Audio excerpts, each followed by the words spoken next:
Arganissima, New York.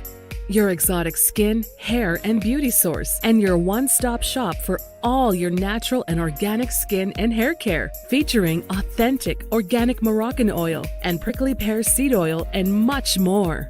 Bringing you only the best, straight from the source and proudly produced in the USA.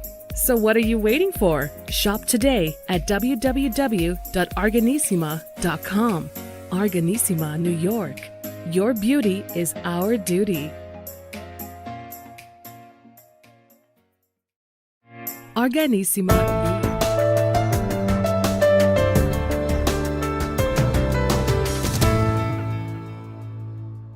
All right. Well, hello, and welcome back to the iHealth channel, iHealth Radio, new show, new guest.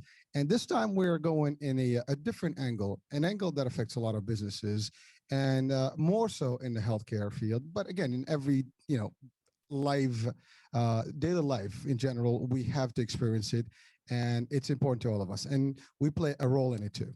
And so I'm being a little bit funny about this because I'm trying to give you a little suspense here. but really, our guest today is a specialist in an area that is unique to all of us in a way, because again, we all affected one way or the other or get affected by it. And so I have Barbara Khozam with me, and she is a specialist, customer service investigator, as we'll talk about that title, but she is an expert in the customer experience and customer service. And that's why I was talking about the uniqueness about this particular show today, because it affects everyone. And so before we get into the deep stuff and dive into the discussion, Barbara, welcome to the show. Thank you. I'm super excited to be here. Yay. Our pleasure, my pleasure. And, I was excited about this particular show because it's something that I love and I live by.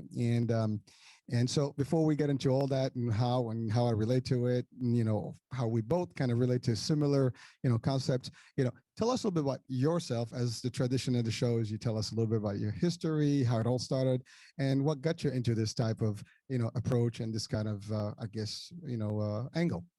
Okay. All yours. Do you want the long version or the short version? We got time. All right, we've got time. Well, it all started. And so we'll go to college. I graduated from college with a degree in chemistry, of all things. Okay. Kind of odd. Yeah.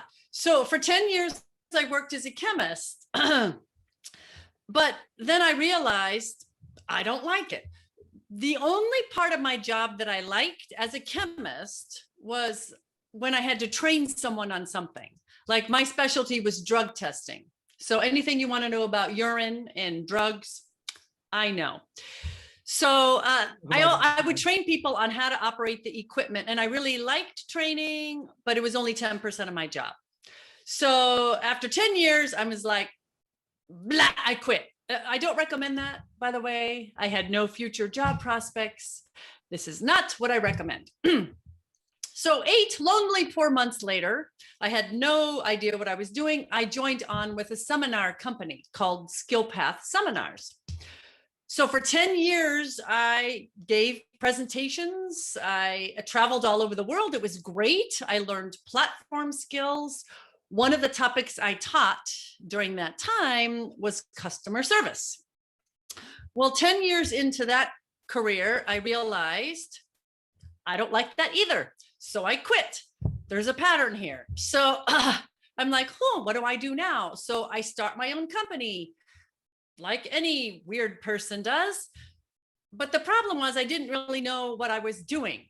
I don't know if any of your listeners have ever done this. So I hired a coach. I like coaches. So I hired a coach and he's like, you want to speak professionally. You have 3 topics that will sell in corporate America. That is leadership, communication, and customer service. Pick one. So that's how I ended up picking customer service, but I love customer service. So it was a natural fit. But then a year later, I got connected with a healthcare consulting company. That's how I got into the healthcare industry. So about 75 to 80% of my clients are healthcare related. I still have other clients, but a lot of them are healthcare. that's my journey. Wow, that's pretty intense, and it's a pretty interesting leap from one world to the other. Mhm. But I think at any given moment, the concept of the customer service is always there. That's right. And the more I think about it, the more I see that there is value and everyone is touched by it. Mhm. So the first one that is actually touched by it is individuals as customers, Mhm. individuals as business people. It's the same thing. Absolutely. Everyone I think has a role to play in the customer service world.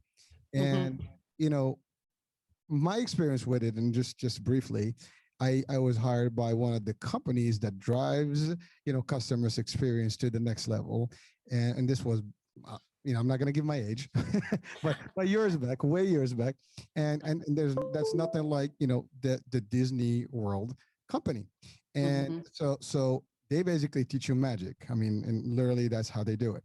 And the concept, and the stuff that I learned there is really that customers are right, kings and queens, and you got to treat them like royalties, and you have to make them feel the magic. And so, in my world, that's how my influence was.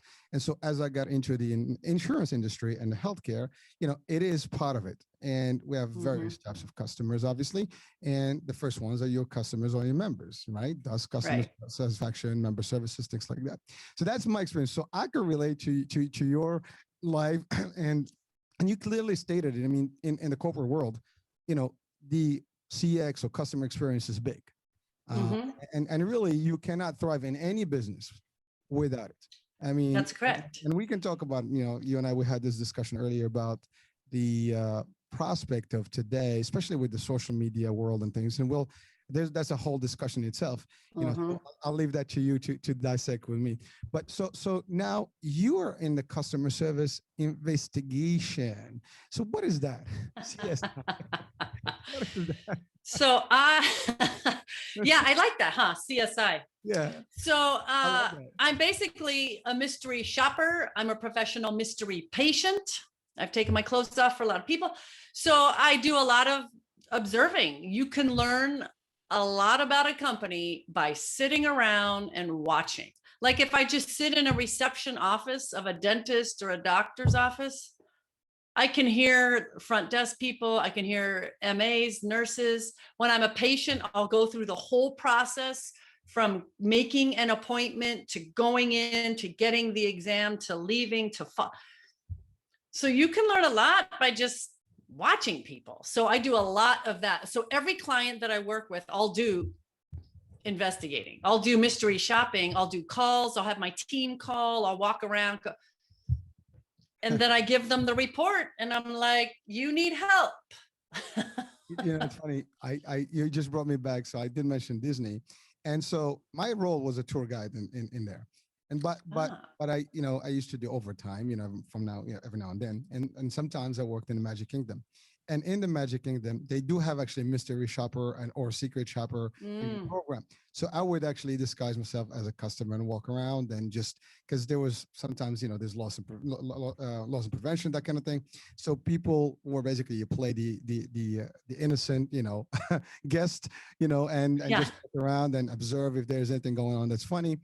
So it's funny because you mentioned that. And in our industry, in healthcare, we do actually employ, agencies that do that for us. Whether it's not so much for quality, it's more for we are highly regulated with the Centers for Medicare and Medicare Services, CMS. And so we have agents that are licensed and so on and so forth in the communities. And so sometimes, they present to seniors, and we have to make sure that they do the right thing, they follow all the regulations.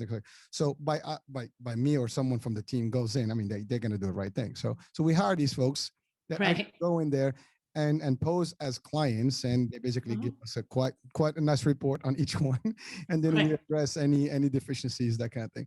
So I'm assuming that is the same thing, but now it's more about in your case, it's more about giving feedback to the leaders and getting the action. Exactly. So how does that? In fact, one time, one of my clients was a plumbing company.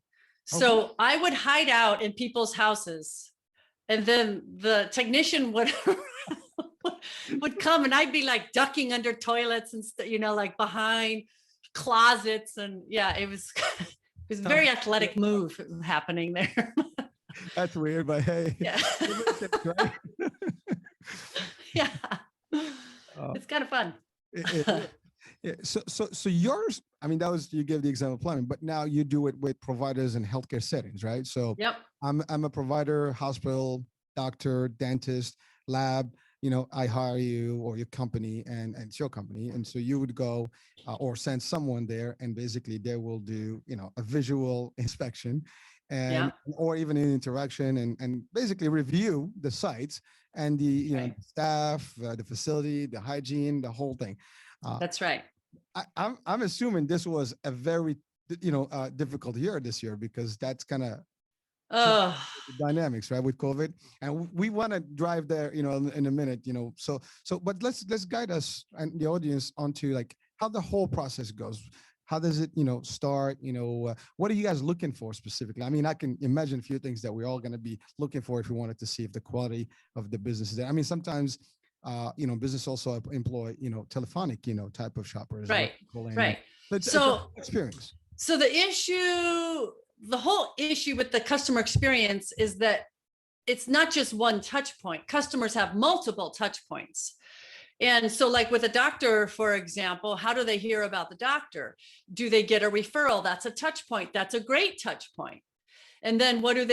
Do they Google? Do they go online? And do they read those reviews, which we will talk about, which a lot of healthcare providers they don't even look at them. They don't even know they exist. I'm like, but 94% of patients go online to get validation. Customers go online to get validation of a company.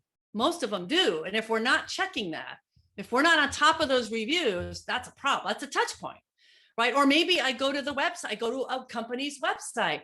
I'm like, oh, I have a question about something. I want to give them a call. I can't find the freaking phone number. Have you had that happen? Yes. I can't find a phone number. And then I click on the contact page. It's not even there. And then you have to go like 5 pages. That's a touch point, a negative touch point. So there's a bunch of stuff that we analyze before we even pick up the phone or walk in the door. It's every touch. And when I drive in, I see like garbage on the floor, on the ground, and while I'm walking in, or in the bath, I have to go to the bathroom. Oh, there's toilet paper on the floor, if there's toilet paper at all. Like it's every touch. It's not just the human one. It's every touch point, right? Or the sign. Like, okay, so I went to this one place. It was a dental office.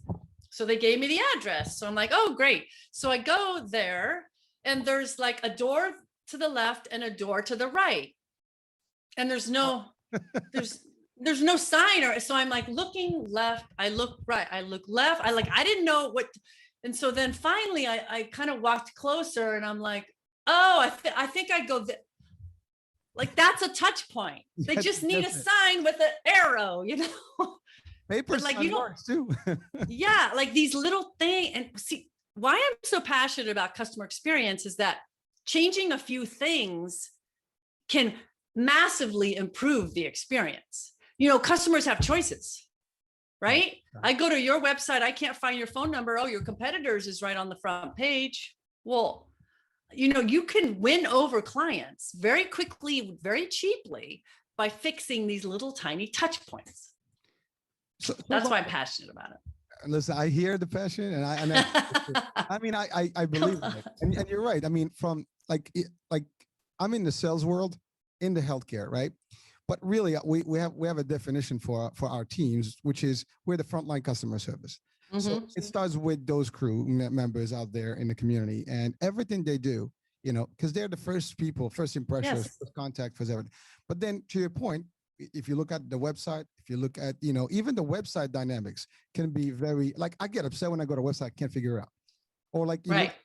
It's somewhere buried in 10 layers. It's hard to find, what you want directly. You're right. Phones, contact, all this stuff. But I think, there is a driver behind this, because you're talking about providers. And when you think about some of the older providers, or like people that have been in business long enough, they may not have caught up to the technology on all this stuff. And some of these are small operations, so they may not have the teams. And it is simple stuff to change. And thus that's where you guys come in, and that's probably why you get recruited to. Hey, I'm not seeing the right traffic. Can you help? And then you give them an assessment. Hey, well, these are all the issues, and this is potentially the remedy. Fix it, and you'll see results. I mean, it makes sense, right? But I think I've seen that. I mean, I've gone to doctor offices myself, but they're really very antiquated offices. You still have old equipment, nothing is updated. And you mentioned reviews. That's a big deal too. And some people have not caught up to the review business. It's important. I order something anywhere, and I look. If it's not 4.5 plus, I'm not even looking at it, or maybe depends on what it is. But really, and again, that's the other. But there's also gimmicks on the reviews, and we can talk about that. So that's really a challenging, a concept when talking about the customer service experience. But each and every one of us is a customer. That's right. And that I think that's what I said earlier. It's an intriguing discussion because we all have to understand that. At any given point, we either serve or be served. And there's that whole discussion or the concept of do right unto others the way you want them to do unto you. Well, or whatever that expression is. But the concept there is the same, right? We all expect the highest standard of service.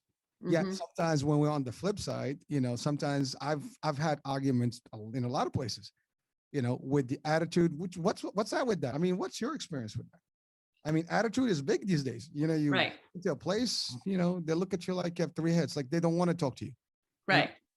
I agree. Do this job. You're there. Yeah. You got to do a good job. So tell us about that experiment. And I'm sure it drives you nuts because your passion is at a level that you probably, what's up? You mean like about the attitude piece? Oh, yeah. Yeah. So here's what is interesting, maybe. When I first started my company, my topic was attitude. It was called Zap Negativity, Ignite Yourself, Your Life, and Your Results. But my coach said, companies don't buy attitude. They buy these other 3 things. But that's why I picked customer service, because customer service is attitude, right? I am sure you have experienced a front desk person at a hotel, a restaurant, a doctor's office that hates people. More than you think. I'm like, why are you the face of this? And the problem, I think, is, they're the lowest paying person. I think they should be the highest paid. I mean, if they're answering the phone, if they're greeting people, they need to like people, but I think we get people that are good at processing. Oh, look, I got you in, I got you out. Yeah, but that's not the experience people want. They want to feel valued. People want to feel important and special. And I don't think we have the right people in the right positions a lot of times. Well, it's all about attitude. Attitude is key. And whether you're an employee or an individual, I mean, even in personal life, attitude is everything. I mean, that's right. You don't agree. Attitude. I'm like, hey, stay away. I know we can touch into positivity, negativity, and all that stuff, but it's all playing in the same realm.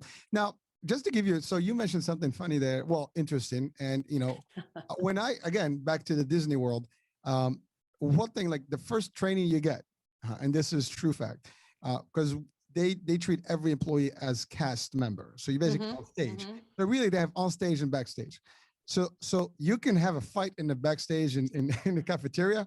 You're walking in there, you have to have a smile. That's right. You're trained. Doesn't matter. You're on stage. You're on stage. You're smiling. Right? You're in the act. You're actually on stage. You're in the role that you're playing, whatever that is. And that is exactly, while it is unique to that world of entertainment and fun, but that doesn't go away from going anywhere. You go to any place, when you get that nice fuzzy feeling and people are smiling, good morning, how are you, and this, and they treat you right, you do feel right about it, and you come back. Right. Absolutely. In every world, I mean, in the healthcare, certainly is a big deal. And fortunately, now I've worked with a lot of private docs and hospitals. And again, hospitals levels change from city hospitals to like private owned hospitals and things like that. And you can see some of the treatment, sometimes they can be very mediocre. And to your point, the staff is not happy.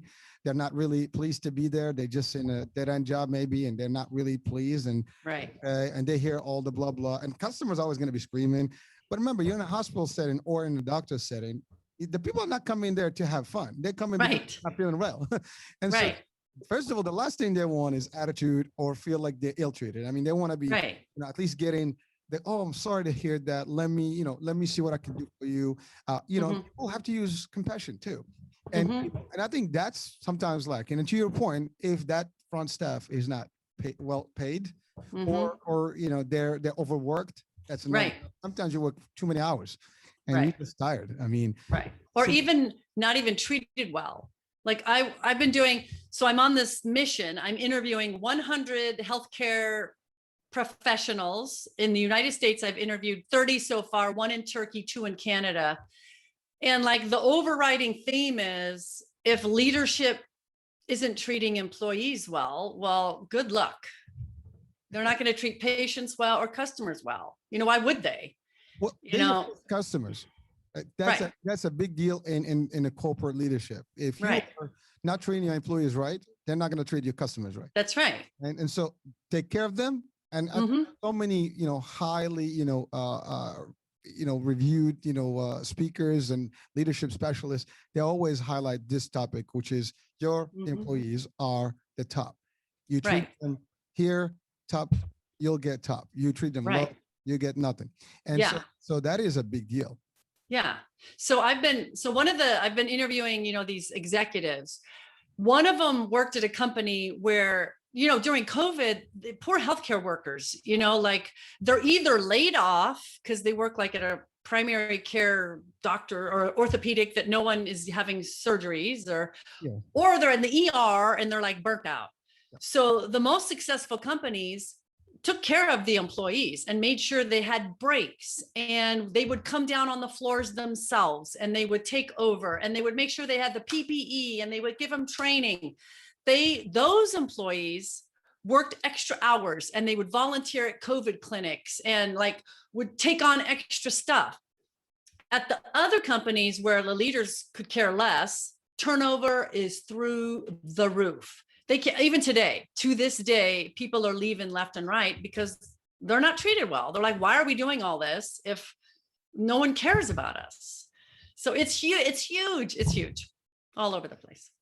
It is. And that, so now we have the question, there's a point where there is not enough training for leaders to be customer, service. They usually are business people, strategists, things like that. But some of them may not have been, in some, and it's sad because they lead by example. I mean, they're the top, That's right. And I don't think I've been in a lot of corporations, and I have not seen formal, customer service experience training in general. There is some level, but maybe to the people that are on the phone or whatever, but not really across the actual corporations.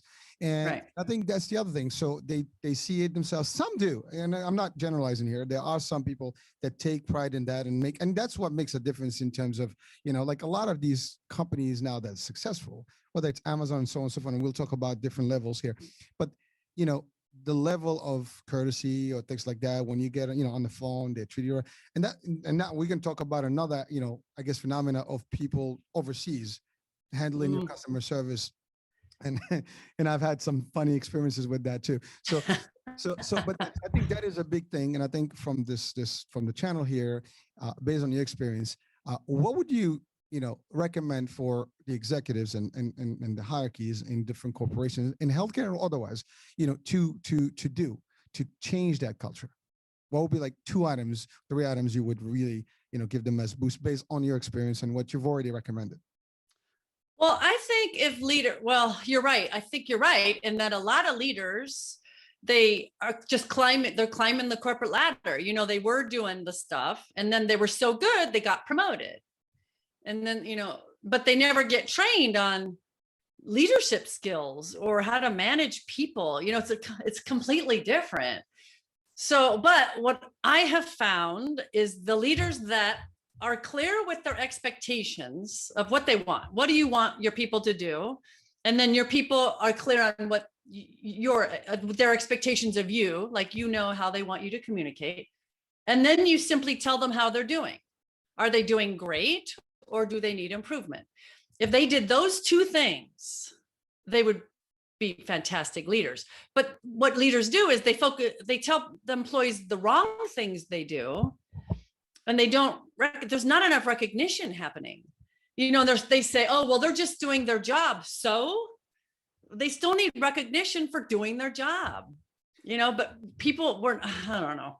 Oh, no, it's big. And you're right. I mean, again, I actually believe in recognition, and I do it all the time when we have meetings. There's always certificate of achievement, things like that, gift cards, thank you. Yeah, even a simple thank you works. You exactly. Hey, I've had actually executives, I'm talking CEO levels, that actually would walk and come to trainings and meet the new staff. And I had CEOs will walk right by you and would never say hi. So it varies from one level to the other. It's personality and things like that. It's also power trips. There's so many things that can be, under that realm. But you're right. It's communication, recognition, and really, be in the trenches also. Many executives may not have the experience and what it takes to be in the front line. And I think that's a big deal, because I actually had suggested many times, I personally spend more time in the field than the office as much as I can with the teams and stuff, because I want to be in the field, because I want to be exactly, and I need to also show that I can do exactly the job that I'm telling people to do. Right. But I have seen, some that actually take the time to do this. And I've had actually recommended ones to have everyone actually go out, anyone in the company, spend at least a couple hours in the field with, the folks that are in a customer service call center type. So you listen, you take some calls and see what's up. Exactly. Listen to it. I mean, people get bashed on the call. That's right. There is no personal. There's no personal touch. There's no, physical and body language. Really, all audio.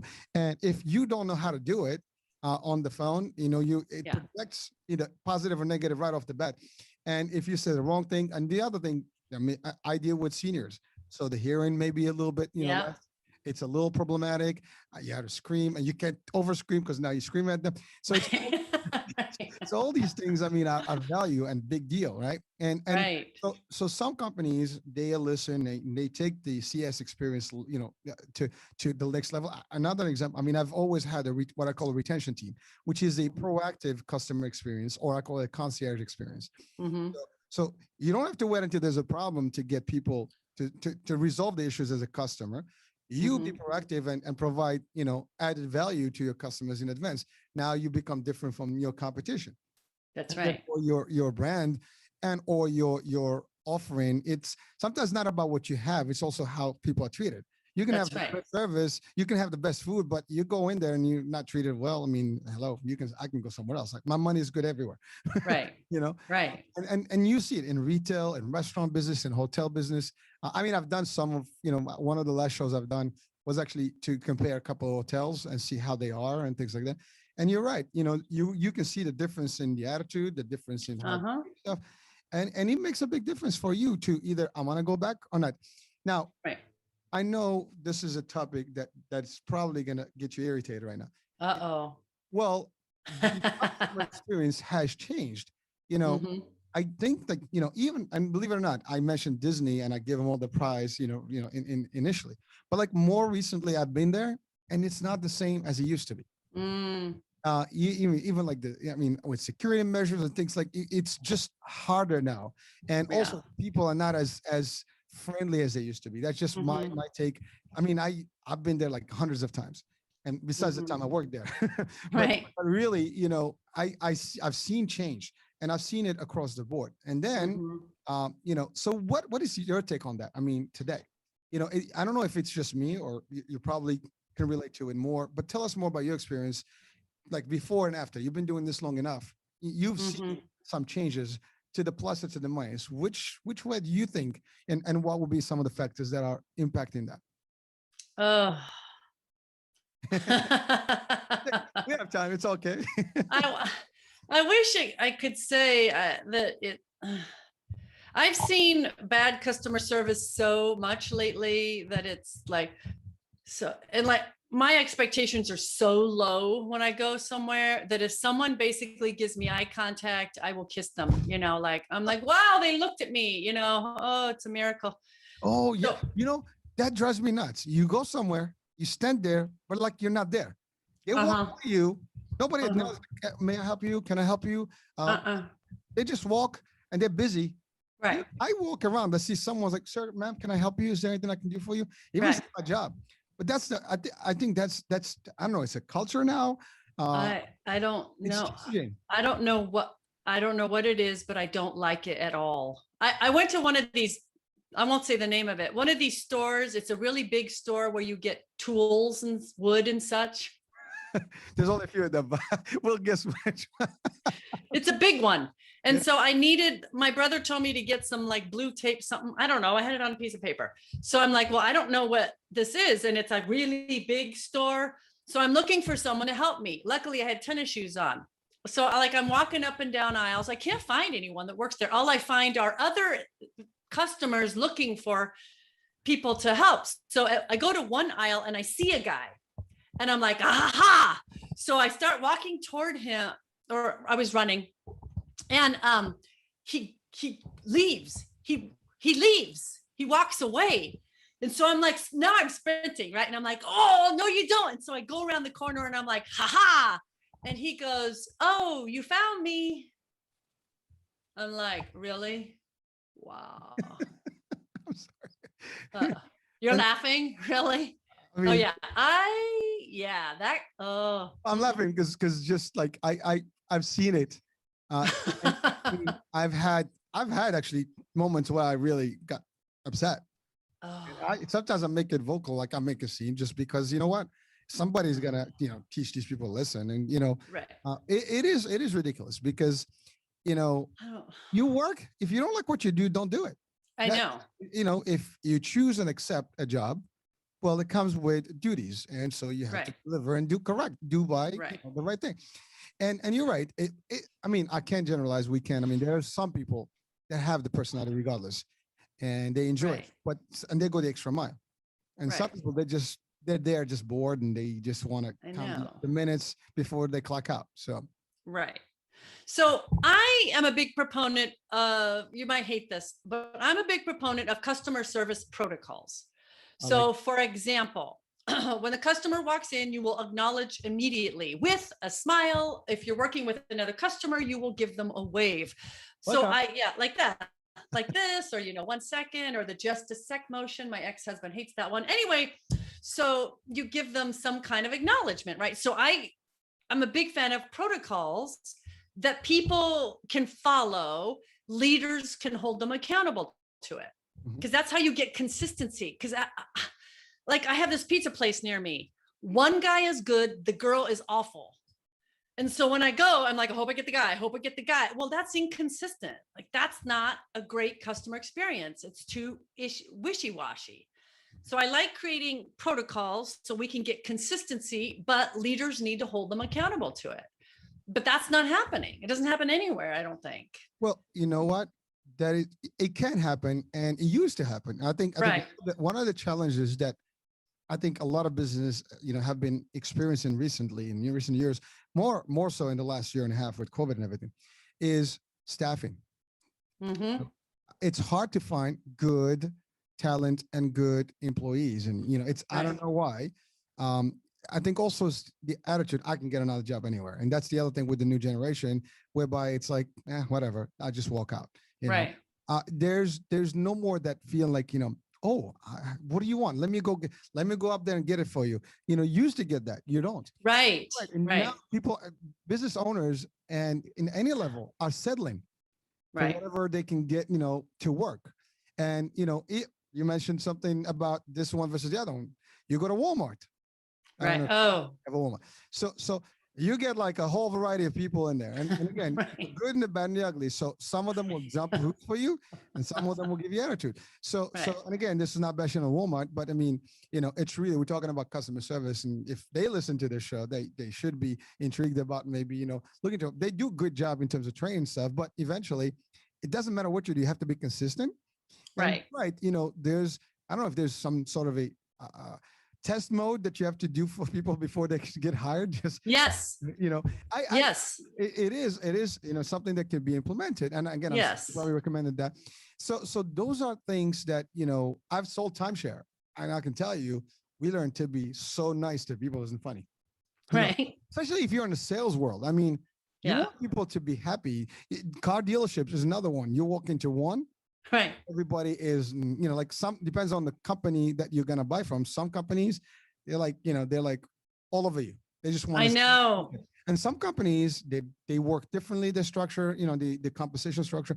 And you feel like, oh my God, I'm royalty here. So, and Right. I'm not talking about fancy cars, I'm talking just regular. It depends on the dealership and who is owning Yeah. that. So it varies, I think, to your point. The key, it starts with the top leaders, Right. owners.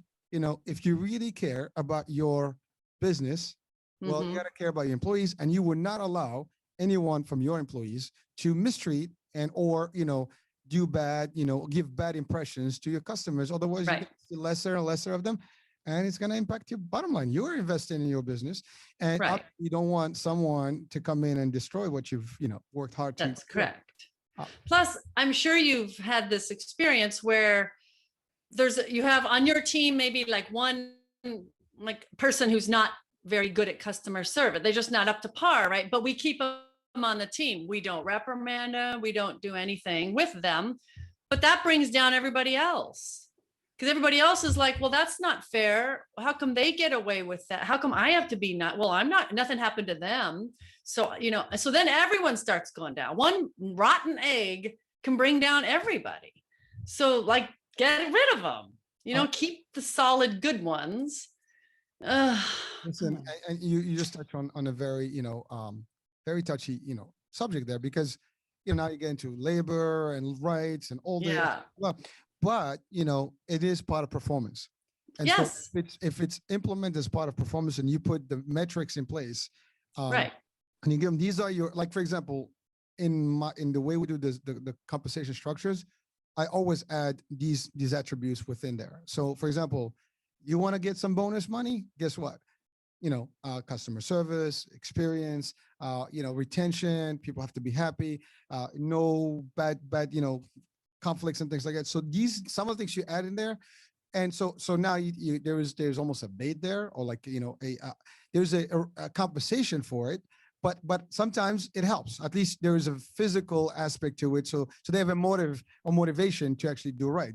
They should just be motivated by money. But sometimes if you put there on the flip side, if you don't, well, these are the measures. If you don't do it, then we go to HR and do whatever we have to do. That's correct. And ultimately, if your attitude stinks and, we are, a member or customer facing, well, this is not the place for you. Either we'll take you to a place where you don't talk to anything about, machines.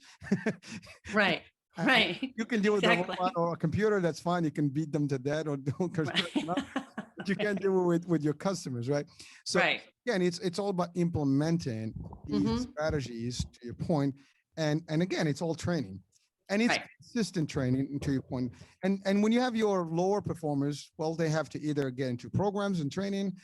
You can bring in, folks like you and companies that can help, get that. Or some companies, they have their own training departments, or like, like, the learning development type of, units, and they can have these programs available to folks. Or sometimes you send people out to these stuff and things like now with online webinars and stuff. It's plenty. Absolutely. So you're right. Now let's touch on the new world that we live in. I mean, we've talked, it's all what we live in, but now we, especially since COVID to now, we spend a lot more time online and virtually. I mean, we're virtual right now. That's right. You're on the West Coast, I'm on the East Coast, right? Yeah.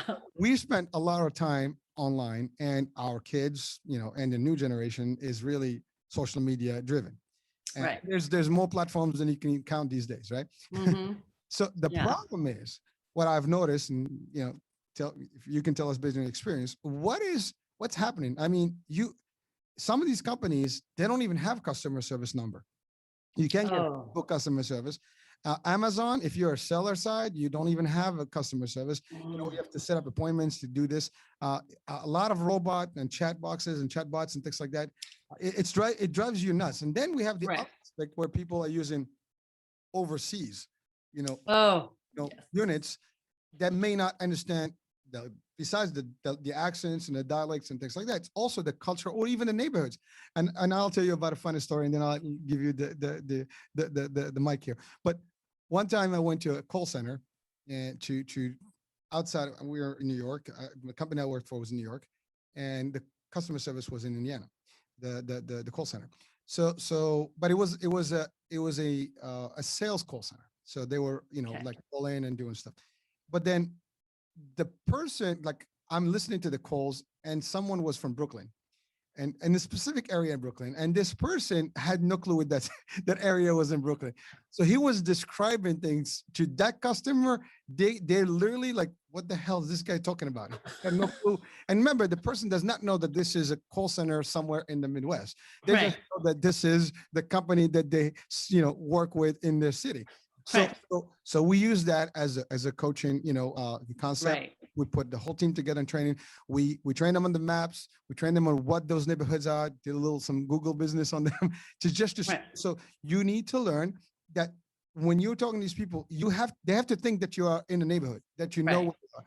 Because you can't just make statements that don't apply to everybody. That's right. And so that's just an experience that I've had. Yeah. So now, but tell us, from your experience, I know you did this.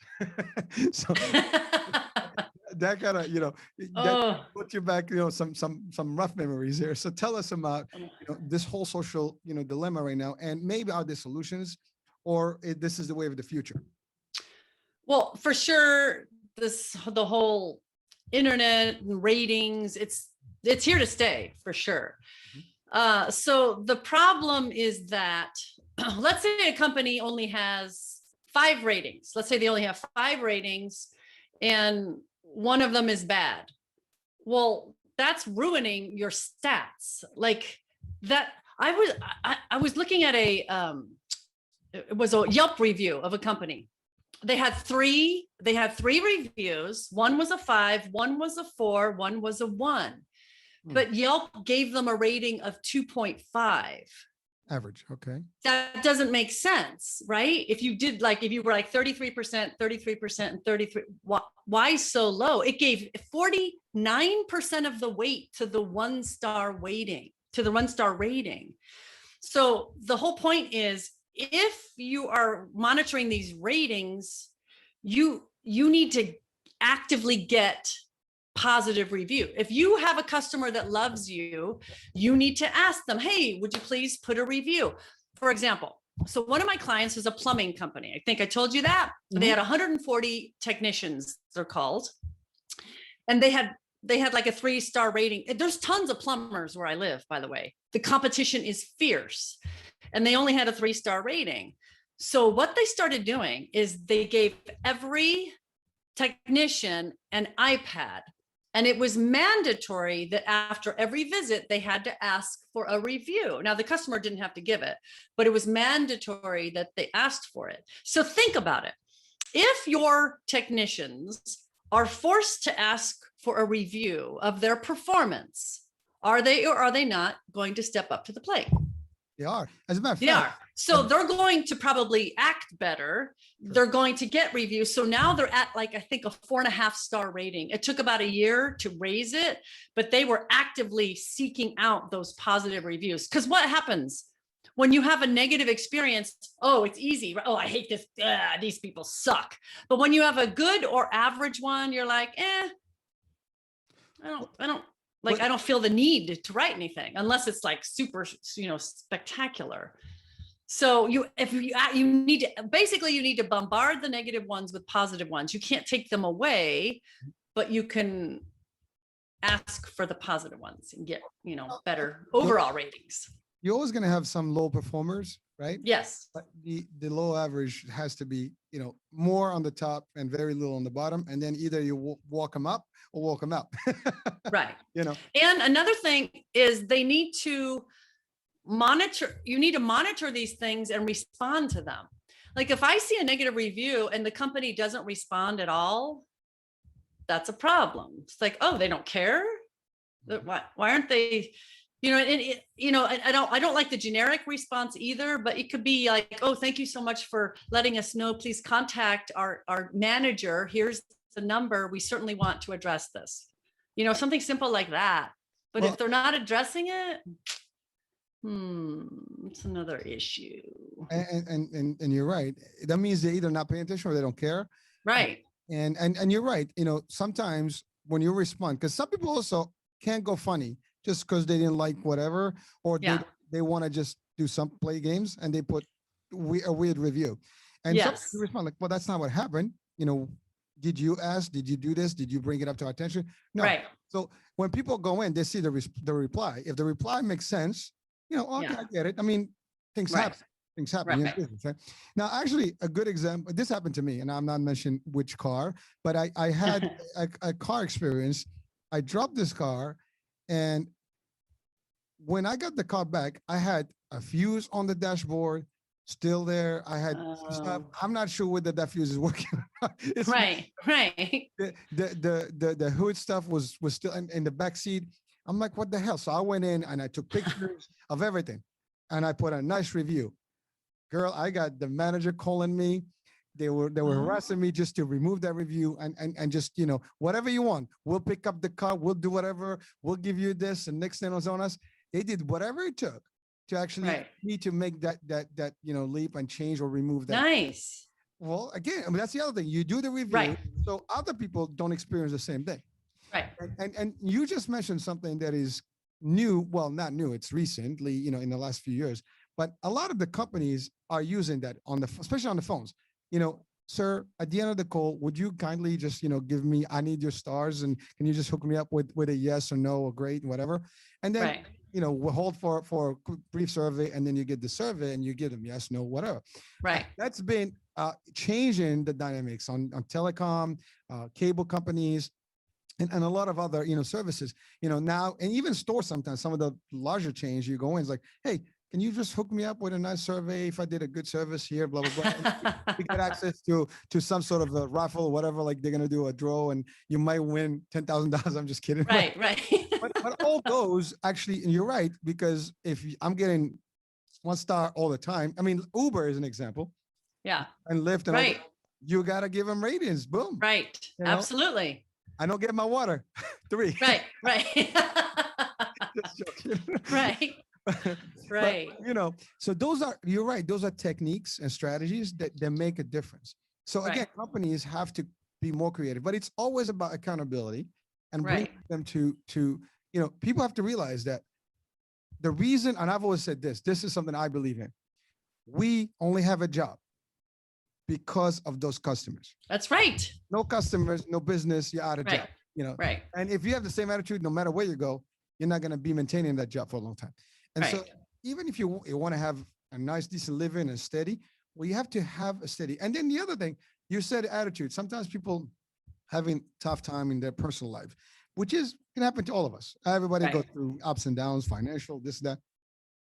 That is not a good reason for people to really have a bad day and just take it on the others. Right. If you have a bad day, take a day off, it's okay. Talk to your supervisor, whatever, put you on a task where it's, do inventory. I'm just saying, but don't go in the front line, because you just gotta cool down. Right. And exactly. So, but if you're facing, you have to almost do a temperature. We have to do a temper and a temperature check with you. That's right. How are we doing? Is it high? Is it low? Let's see how you're doing. But stuff like that. I mean, it's almost like you have to have a police, like customer service police. Right. Which you are. I mean, technically that's what you do. Right. You do it as a third party. So, so going back to social, social media, why is it that they don't have, customer service, numbers anymore? Because they all over the world and have billions. I mean, they make enough. They're stupid. I don't know. It makes me crazy. I don't. And I was reading a statistic. I read all sorts of statistics on this stuff. And it said that that people still use 72% of customers still use the phone to contact a company. Now they might start, which I like chat. I really like the chat feature. That's great for, where do I go on the webpage for this? Like easy stuff, right? But if I have a problem with a product or a service, the chat won't work. I need to talk to a human. And if you can't, if I can't do that, it's frustrating, right?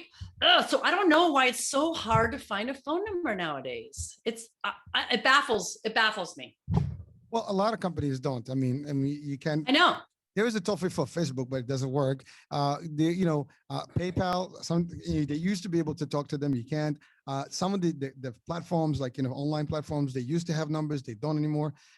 Just becoming like YouTube and stuff. It's all chat and support.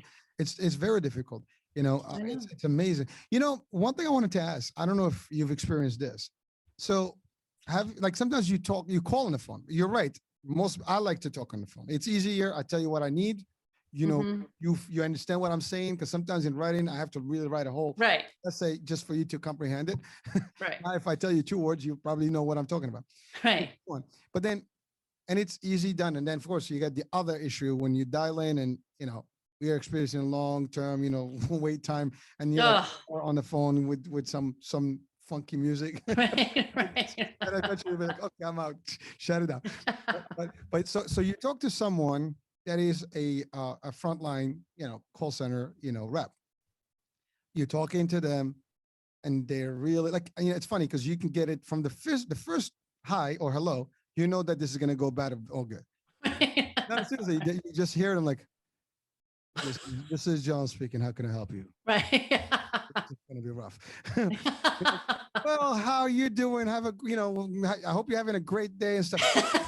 Literally, those two actually give you an experience up from the get-go. That this is going one way or the other, and then your attitude also changes now. As soon as you have that, your mind is like, oh, this is gonna be rough. So now you're ready for war. Right. Exactly. So the exchange gets crazy. Now here's the thing. Sometimes, and I've had this done before. You talk to the person, and they give you all kind of bad stuff. So I say, as soon as I get there, it's like, you know what? Do me a favor. I need to speak to your supervisor. Supervisor, come on board. The supervisor now is excellent. Right. I'm sorry, hear that. Let me do. Well, why is it? And I tell him, you were able to solve my problem with the same question. I didn't change it. It's the same problem. But you were able to do it while you have more access? No. I mean, they're supposed to be trained to do exactly what you do. And the only difference why I got you, because they were just giving me a hard time and they don't even know what they're talking about. Right. Able to do 1, 2, 3 and resolve the problem, and with a smile, Right. and you give them a feedback. And actually, I tell them, listen, from my experience, I run call centers. Guess what? You need to give them, a little bit of coaching. This is a coaching moment for these people. Maybe it's something that listen to the call. I tell them, pull the call. Yes. Yes. It is bad. Now someone may not be able to tell you that. I'm telling you, because I train people to do that for my own company, and I need to make sure that. So whatever I expect, on my staff, I expect it from yours. So, but I'm sure you've experienced that. I'm sure if you're watching the show or listening on the radio here, you will probably relate to that. It's common when you get somebody on the phone and it really, really drives you nuts, and you probably spend 10-15 minutes just to explain what the problem is. Yeah. Oh, sir, we can't do this. We don't know that. Like, just give me someone who can. If you can, we can go to the next 3rd tier level until we get somebody that, and someone will be able to do. Oh, they're not available. Well, guess what? Make them available. I'll wait. I have time.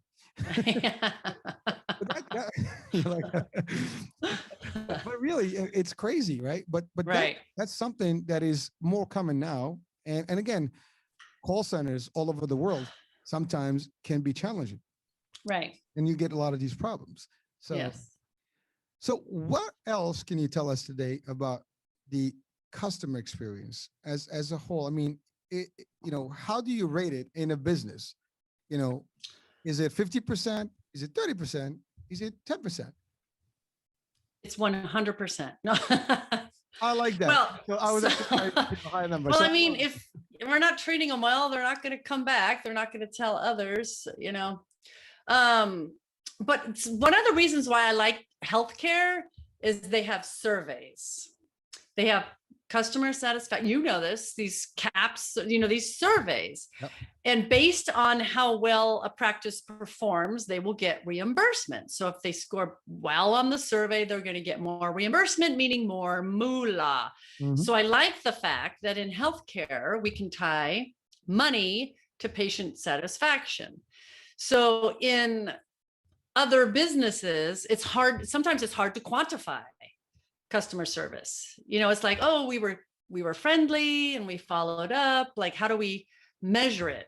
So that's why I am a big proponent of getting feedback and getting, no matter what business you're in, I am a big fan of constantly interviewing people, calling them, doing surveys, on the spot, mail, email, whatever, to get the feedback. A lot of companies, there's a statistic, 80% of companies think they provide great service, only 8% of customers agree.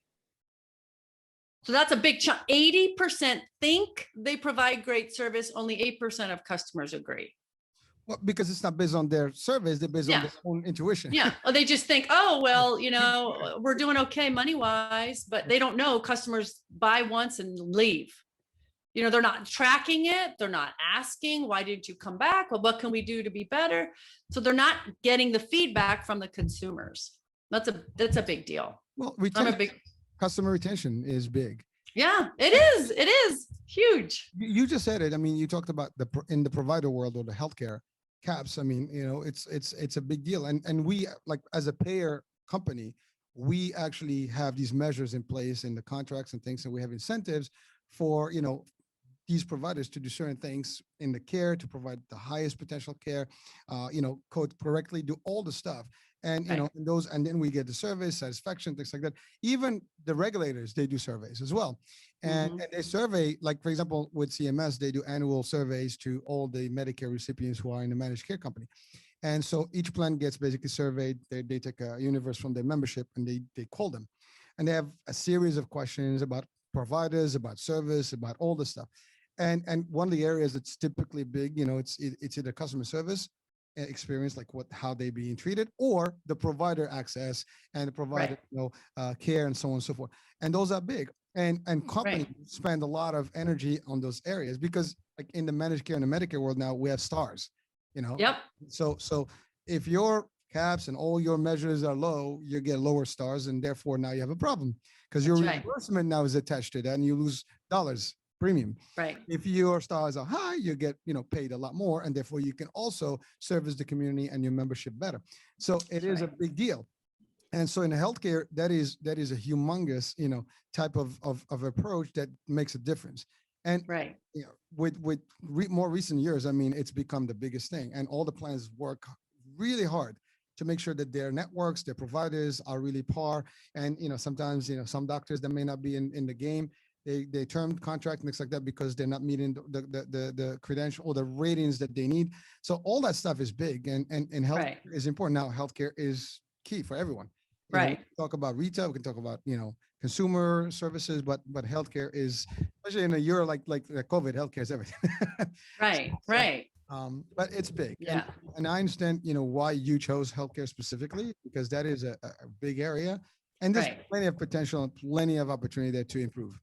Exactly.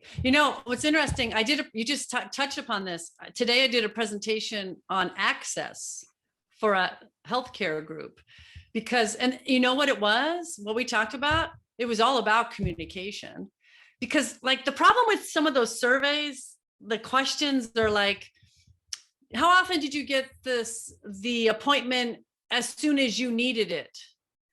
Well, that's someone's opinion. Was it easy to get the appointment? That's someone's opinion. So how do we fix that? Well, we need to communicate. We need to say, you know what, I'm going to make this easy for you. I want to make sure you get your appointment as soon as you needed it. So then when they get the survey, they're like, oh, was it easy?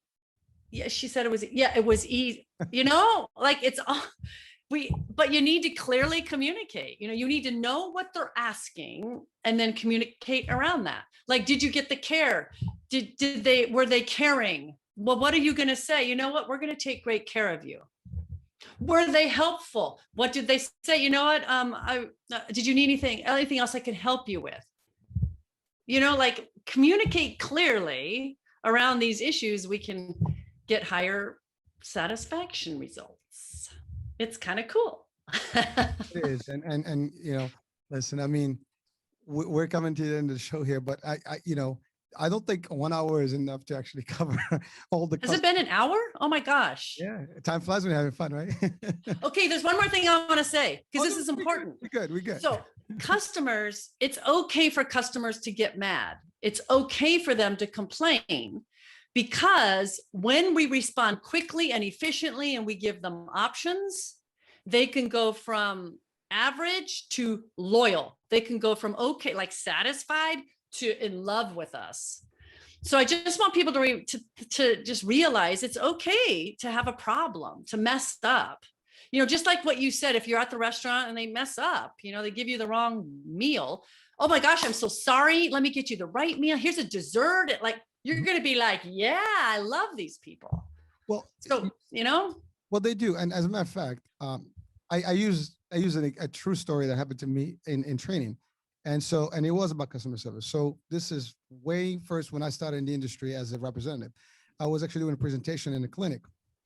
And so now you're in front of about 30 people in a room. And so I'm talking about our company, and the lady stands up from the back. Your company sucks. Now, I mean, that's basically your day is ruined. I mean, what are you so there's two things here. Like I'm done, right? So here I go with my little, customer service, background and, Yeah. the magic that I was trained with. So I'm like, well, ma'am, I understand there's an issue.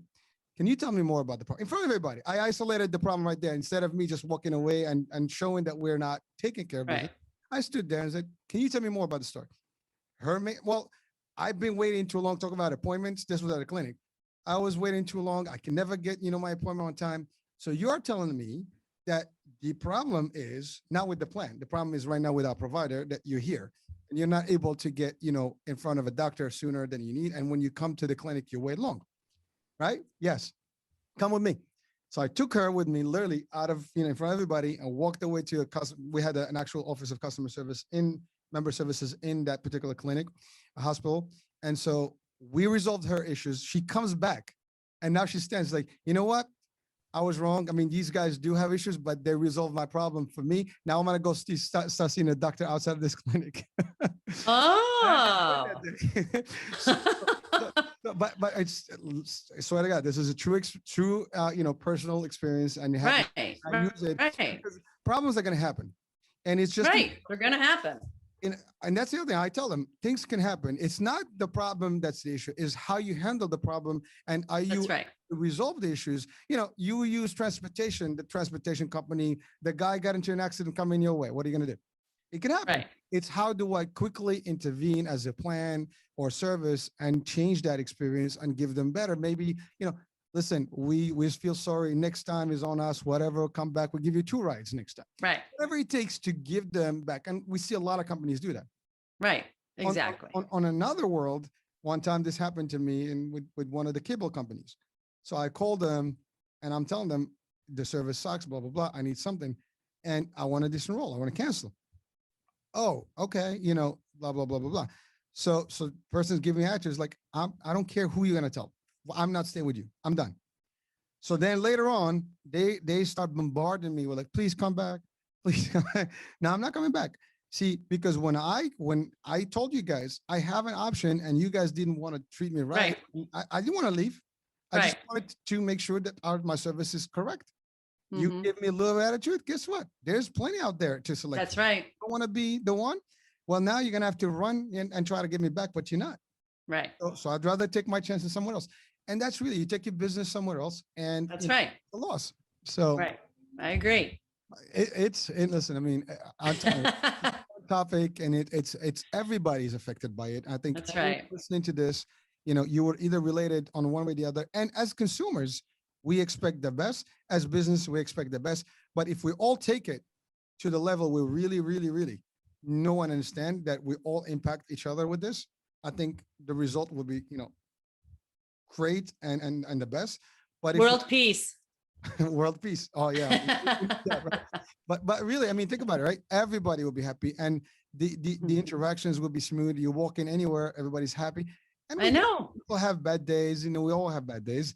But even if you have bad days, maybe sometimes you talk to someone, they cheer you up, your day becomes better, so that's the other thing. If you're having fun or you try to have fun, you're always gonna get, a good attitude.